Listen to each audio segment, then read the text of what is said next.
మన ముకుంద జ్యువెలర్స్ యొక్క gratitude sale. అన్ని జ్యువెలరీస్ పై VA flat 50% discount. No making charges. ఈ ఆఫర్ ముకుంద అన్ని బ్రాంచెస్ లో వర్తిస్తుంది. ఫేస్బుక్లో హాయ్ అంటూ పలకరిస్తారు. అర్ధరాత్రుల వరకు చాటింగ్లతో మాట కలుపుతారు. ఆ తర్వాత ఏకంగా వాట్సాప్ కాల్స్తో బుట్టలో వేసుకుంటారు. తీయని మాటలు, ఫేక్ ఫోటోలతో మభ్యపెట్టి మత్తులోకి దించుతారు. కలుద్దామంటే కాలరెగరేసుకొని వెళ్ళారా, ఇక అంతే సంగతులు. వయ్యారాలతో వలపు వల విసిరిన కన్యాకుమారి కనిపించకపోగా కొత్త వ్యక్తులు పరిచయం అవుతారు. ఇంతకీ ఎవరా కొత్త వ్యక్తులు? వీళ్లకు ఫోన్లో మాట్లాడిన యువతికి సంబంధం ఏంటి? అమ్మాయి కోసం ఆశగా వెళ్ళిన వారికి ఎదురైన అనుభవం ఏంటి?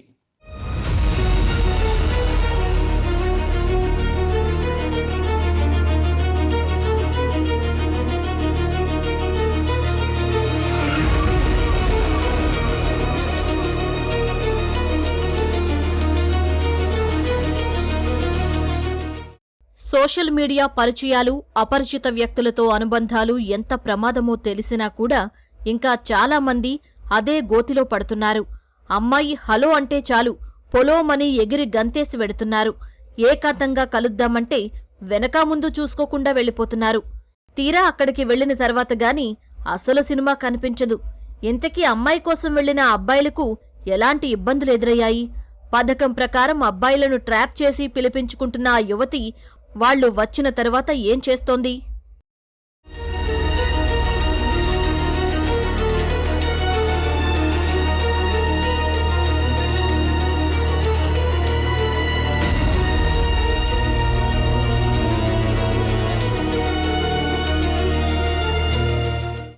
విశాఖ జిల్లా పెందుర్తి మండలం పురుషోత్తపురానికి చెందిన పాండ్రంకి ఉషా, కిరణ్ దంపతులు సోషల్ మీడియాలో ప్రొఫైల్స్ చూసి బాగా డబ్బున్న యువకులను బుట్టలో వేసుకుంటున్నారు. ఉషా వారితో పరిచయం పెంచుకుని తియ్యని మాటలతో వలపు వల విసురుతోంది. భర్త కిరణ్ దగ్గరుండి భార్యతో ఫోన్లు చేయించి యువకులకు గాలం వేస్తున్నారు. ఈ క్రమంలో భీమిలికి చెందిన సాయి రమేష్ వీరు ఉచ్చుకు చిక్కాడు. అతనితో ఫేస్బుక్, వాట్సాప్లో చాటింగ్ చేసిన ఉషా కలుద్దామంటూ విజయనగరం జిల్లా జామి మండలం అలమండ సంత వద్దకు పిలిచింది. ఆమె కోసం ఆశగా అక్కడికి వచ్చిన రమేష్కు అసలు విషయం అప్పుడు అర్థమైంది.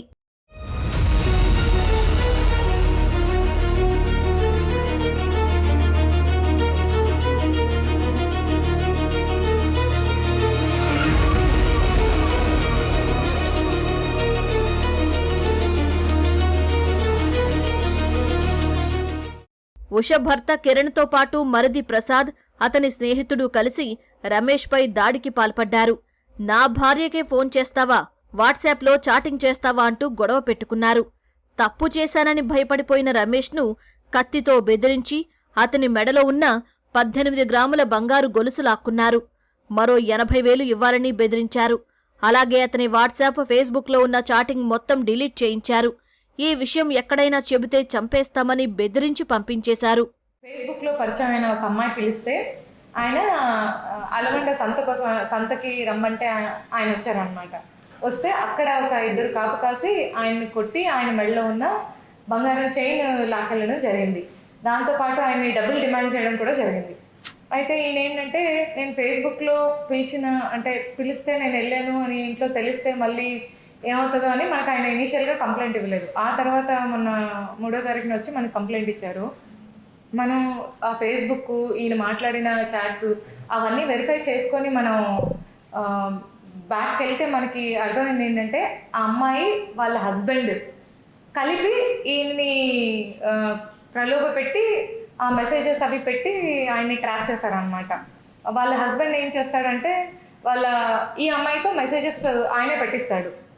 ఎలా చూస్ చేసుకుంటారంటే, శర్మ ఇలా కొన్ని పేర్లు ఉన్న వాళ్ళు ఎవరైతే బయటకు వచ్చి చెప్పడానికి అంటే కాస్త బ్రాహ్మిన్స్, పంతులు, లేకపోతే ఫేస్బుక్స్లో వాళ్ళు చూసుకుంటారనమాట.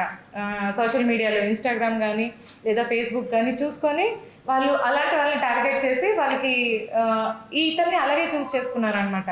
సో ఇదేంటంటే, ఎవరైనా ఫేస్బుక్లో లేదా ఎనీ సోషల్ మీడియా రిక్వెస్ట్ పెట్టి వాట్సాప్లో మాట్లాడి మనం పలానా దగ్గర కలుద్దాము అంటే ఖచ్చితంగా అది నిజంగా ఆ పరిచయం వల్ల, ఫ్రెండ్షిప్ వల్ల అనుకోవాల్సిన అవసరం లేదు. వెనకాతలు ఇలాంటిది ఏదో ఉంటుంది అని మనం జాగ్రత్త పడాలి. ఓన్లీ మనకి ఫ్రెండ్షిప్ త్రూ సోషల్ మీడియా అయినంత మాత్రాన వచ్చి కలిసి అంతా బాగుంటుంది అని మనం అనుకోవడానికి లేదు. మోసపోయానని గ్రహించిన బాధితుడు పోలీసులను ఆశ్రయించగా ఫేస్బుక్ ఖాతా ఆధారంగా నిందితులను పట్టుకున్నారు. ఉషా, కిరణ్ ఇద్దరికీ నేర ప్రవృత్తి ఉందని పోలీసుల విచారణలో తేలింది.